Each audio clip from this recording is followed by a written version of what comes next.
Hi, and welcome to Module 4 of Lecture 2. Module 4 moves right on from Module 3 and covers the second part of the topic, distributions of random variables. So I'm not going to go back and repeat anything from the probability module, but hopefully you watched that recently. If not, checking over it really fast might be helpful because this builds on it directly. Okay. And our focus is on one of the most important concepts there, which is the concept of a random variable. A random variable is just a variable that can take a set of possible values based on some underlying random or stochastic process. The values for a fair die, when I roll it, are random as a random variable. The values for a coin that I flip comprise a random variable. Sample means, sample standard deviations, are random variables because when I choose the sample, I'm choosing it at random, and I can get any value of the mean I calculate in that sample, depending on what sample I choose, from something very close to the minimum in the population to something very close to the maximum in the population. So pretty much everything we calculate, other than certain population parameters, is going to be a random variable. And in particular, all our sample parameters are random variables, so we're going to be dealing with these things all the time. Most of formal theory also involves lots of random variables, but we're not going to discuss that too much in this course, but just be aware it does, so it's useful for that as well. Okay. Random variables are described by their distributions. A distribution of a random variable just tells you the probability that you get different values of the random variable, or the relative probability that you get different values of a random variable. The distributions cover all values in the support of the random variable, of a distribution of the random variable. A value is in the support of a distribution of a random variable if that value has some non-zero probability of occurring. So remember, probabilities can go from 0 to 1. 0 means it can't possibly happen ever. 1 means it always has to happen, which I think I did not mention last time, so I'm glad I mentioned it now. The support of a random variable are all values for which the probability of their happening is greater than 0. So they can happen. Maybe incredibly unlikely to happen, but they can happen. If a value can happen, if the random variable can produce that value at random, then that value is in the support of the random variable. The distribution of a random variable tells you the probabilities that all these elements, all these values can occur. It's therefore vital in understanding anything about random variables because it tells you the chance they happen, and that's what we really care about. A realization of a random variable is just a realized value when you perform the random process that produces the value for the random variable. So if I roll a die and I get a 4, that 4 is the realization of a die roll, which is itself a random variable. The value of that die roll is a random variable. If I flip a coin, the value of that coin flip is a random variable. And if I get a tails, that's the realization of the random variable corresponding to the value of the coin flip. That's the basic setup. So I'm going to focus more on the distributions by themselves. Distributions come in two types. You've seen one of them a bunch, one of them less so. The one you've seen before is the sample or empirical distribution. Okay, so let's draw a sample distribution. Let's say I rolled a die 6 times. I'm going to put on the x-axis all the values the die roll can take. Okay, and then the y-axis, I'm going to put the frequency by which they happen. Now they're in terms of there's 6 rolls, so there's a 1/6. So at most the frequency can be at least the frequency can be 1/6. So I'll put 1/6. I'll put 2/6, and I'm just going to stop at 3/6, even though this should go up all the way to 1. And let's say I roll this die 6 times, and I get 2 ones, so it's 2/6 of the time I get a 1, and I get no 2s, and I get 1 3, and I get 1 4, and I get 1 5, and 1 6. Well, then the probability, I could say empirically, was a 2/6 chance of getting a 1, no chance of getting a 2, and a 1/6 chance of getting everything else. That's an empirical distribution, and every time I roll the die, I will get a different empirical distribution potentially, because there's a lot of randomness involved in this, and the particular realization of the random variable, set of realizations of the random variable, will give me my empirical distribution. Now, what if I did that an infinite number of times? I'd have a lot of time on my hands, but what should I expect to see? Well, theoretically, the distribution I should expect to see places an equal weight on every possible outcome, so every possible value. So if I had a 1, 2, 3, 4, 5, and 6, I should expect to see 1/6 on every single one of them, because theoretically there's an equal chance of obtaining each value. And if I did my empirical example an infinite number of times, I would expect the empirical example to converge to become the exact same as the theoretical one on the right. So on the left, the picture on the left is an empirical distribution corresponding to the values that you get when you just happen to take a sample of a random variable. On the right is the theoretical distribution that determines the expected chance of getting all the values of the random variable. So again, the right is expected chances, what we would expect to see given the theoretical process we're talking about. On the left, the actual realized distribution we saw when we took data on the random variable, when we took a sample.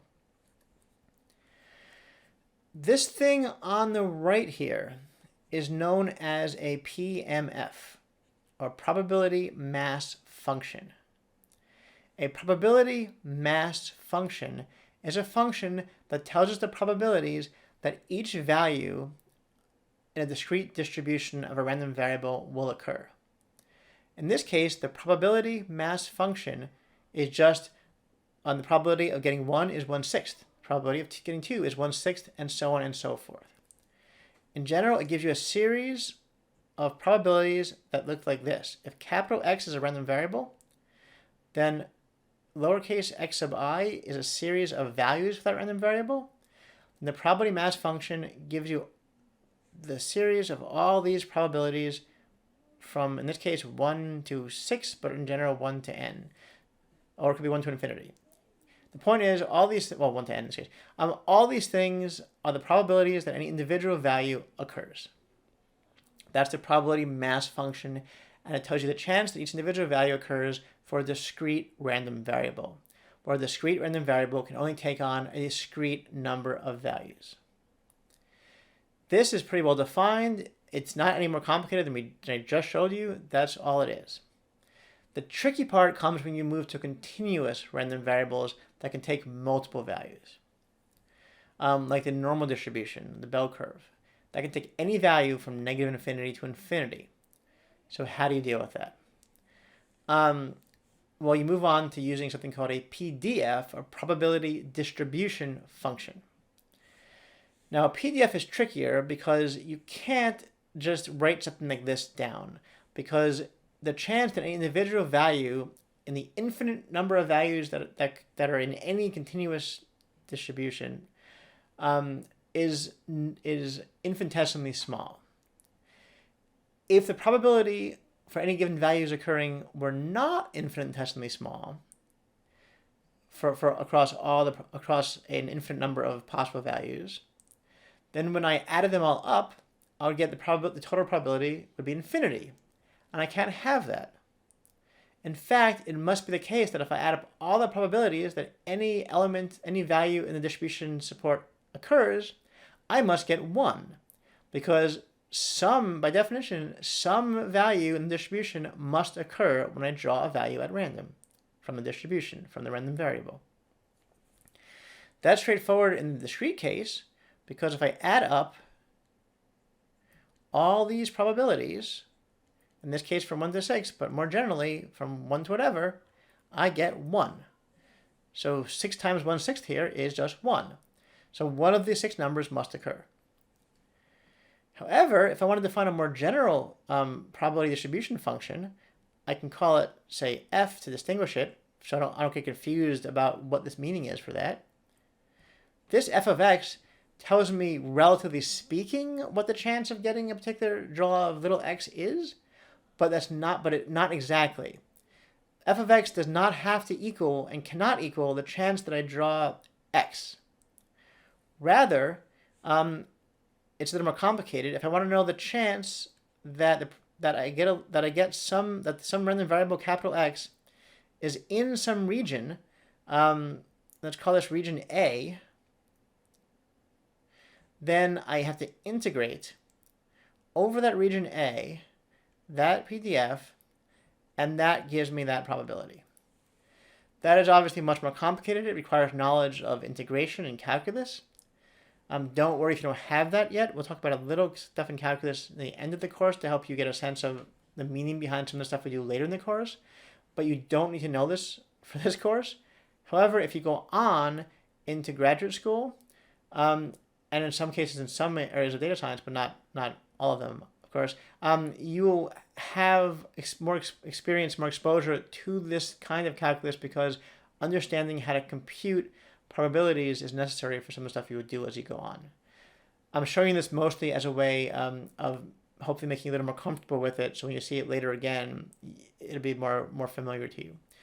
That said, it is important, and there's a few things we can write. One, if I integrate so if I add up all the probabilities of getting, all the probabilities corresponding to my probability distribution function f from, say, negative, if I have one-dimensional x, if I go from negative infinity to infinity, I better get 1 because something must happen. So if I plug in, for instance, the probability distribution function for normal distribution right here, and I integrate it over all the values it can take from negative infinity to infinity, I get exactly 1. So that tells me something must happen.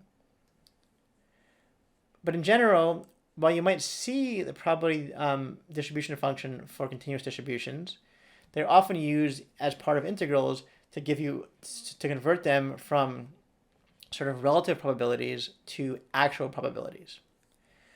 Before leaving that, I just want to mention, I've been saying relative probabilities. What I mean is, even though f of, say, 3 doesn't mean much by itself, f of 3 over f of 2 gives you a sense of the relative chance of drawing a number 3 as opposed to drawing number 2 in a particular distribution. By which I mean the height of the distributions. You saw the height a whole bunch when looking at normal distributions before. The height of the distribution tells you the relative chance of drawing that particular value. So for normal distribution, they can look at in a second, the mean is also the mode, is the most likely thing drawn. Okay. So that's the PDF and the PMF. I'm going to skip over to the DGP for a second and go down to the CDF. And there's a lot of acronyms, I'm sorry. So the CDF is the cumulative distribution function. It's defined as the chance that the random variable has any value less than or equal to some particular value. And I'm going to make this easier. I'm going to call this, instead of X, I'm going to call this C because it makes it a little easier if you haven't been used to having capitals and lower cases. Plus, it's hard to make capitals and lower cases with this pen. Sorry. I'm trying. So there is the CDF. For discrete distribution, when you have a probability mass function, it's relatively straightforward. You just add up all the probabilities of all values occurring that are less than or equal to C. So for instance, I want the probability that that random variable was less than or equal to 3. Well, there's a 1/6 chance of 1, and a 1/6 chance of 2, and a 1/6 chance of 3. So this thing is 1/6 plus 1/6 plus 1/6, or a half. Or if I wanted to go the probability of x less than or equal to 2, it'll be 1/3 because it's 1/6 plus 1/6. So for the discrete case, you just add up all the probabilities that are attached to all the numbers less than or equal to the number you care about. That's not so bad. For the continuous case, it's another integral again. It equals the integral from the lowest number you can be, and let's call it negative infinity for here for convenience, to the C of f of x. So instead of the entire space, which equals 1, it's from the lowest number possible, negative infinity, and I'm going to make that a little clearer because that's not super clear.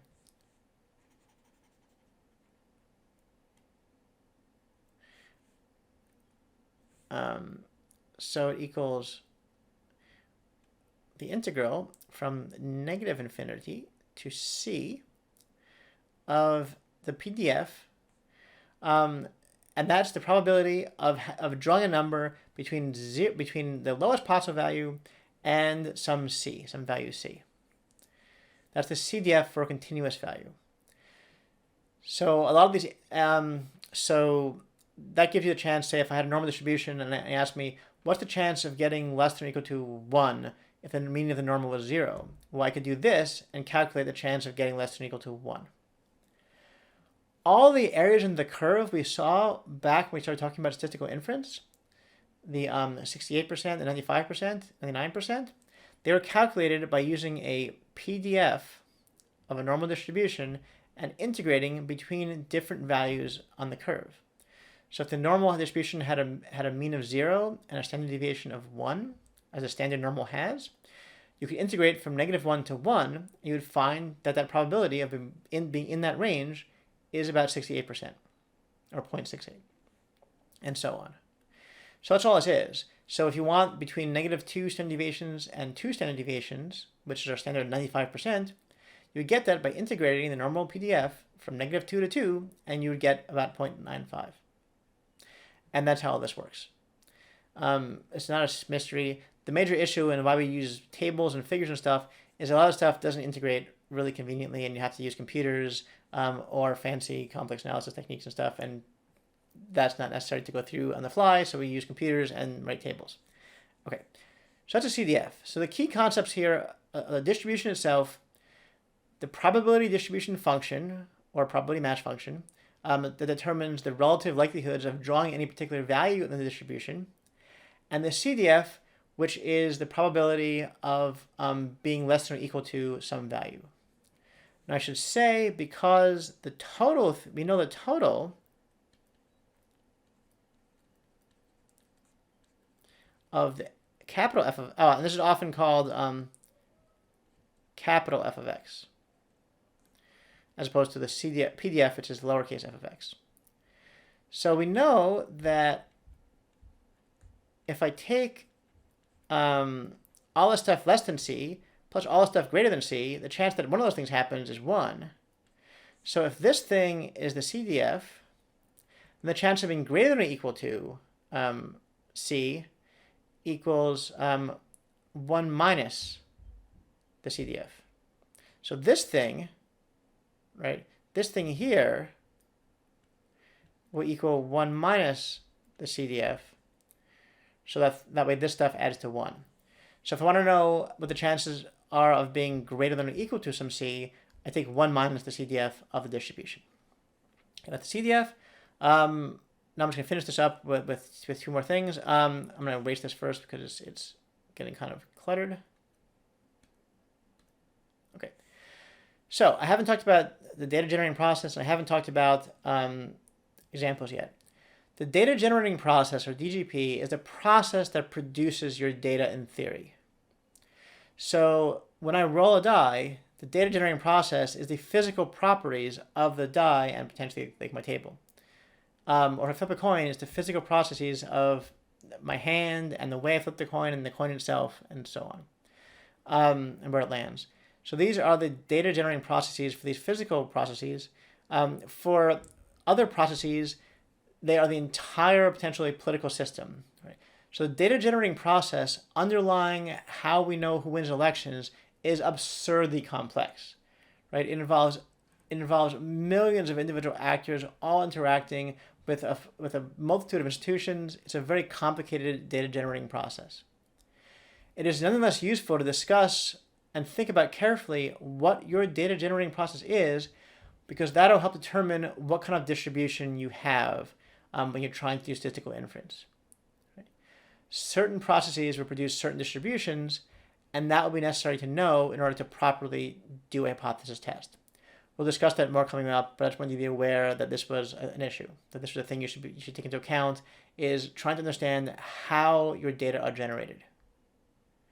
If your data are generated, if you're counting radioactive decay using a Geiger counter, you have a count variable that's produced at a certain time frame. It's a different way of analysis than if you have a survey using categorical variables. The process in which the data are created are different, and processes are different, and they require different analyses and different distributions. That's enough about that though for now. So I'll conclude with 2 examples. You already saw a uniform distribution. A uniform distribution is any distribution in which you have an equal chance of each thing is occurring, each value is occurring in the support. In the case of the 6-sided die, you saw I drew a uniform discrete distribution. It's hard to draw a uniform continuous distribution over the course of all space for the same reason the chance of any individual's number occurring in a continuous distribution is not defined well, because I can't integrate over everything and get 1 if I have a positive chance of getting any individual value.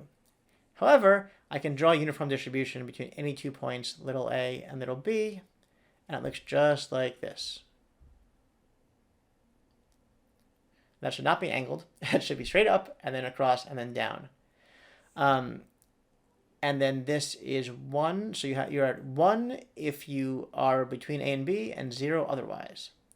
So this distribution itself goes off at 0 here and goes off here. And the way you would write that is just the distribution, the PDF of this thing is 1 over b minus a. And the reason it's 1 over b minus a is because if I integrate 1 from b to a, I get b minus a. So this thing will integrate to 1 as needed. That is a uniform PDF. It comes up a lot when you do kind of game theory and formal theory applications, not as much when you do statistical stuff, but some versions of it come up a lot in Bayesian stats. Although not as much as you might think. Okay, so the other one is a normal distribution. The normal distribution, and I'm not going to give you the math for that at the moment because I don't think it's necessarily great to see, but you've seen the normal before. I shouldn't have drawn this thing here. Okay, the normal, if this is 0 and this is goes down here and then goes up and goes down again, that should be symmetric around 0. The peak here means the most likely values are the mean. That's also the mode, and then the chance of getting the other values drops off as you go out to infinity in either direction. We've already seen that if you look at 1 standard deviation around it, this area here is about 68%, and I totally missed that line. And you could draw -2 and 2 and get 95%, and so on. This is a normal distribution. This is for a continuous distribution, and this is the PDF. The CDF would be, so the CDF of the point 0 would be a half, because there's all the chance of being anywhere less than or equal to 0, which is half the distribution, so that chance is a half. These are the most common ones you'll see in the class. There are many other kinds of distributions. We'll talk about some of them as we go on. I'm in passing.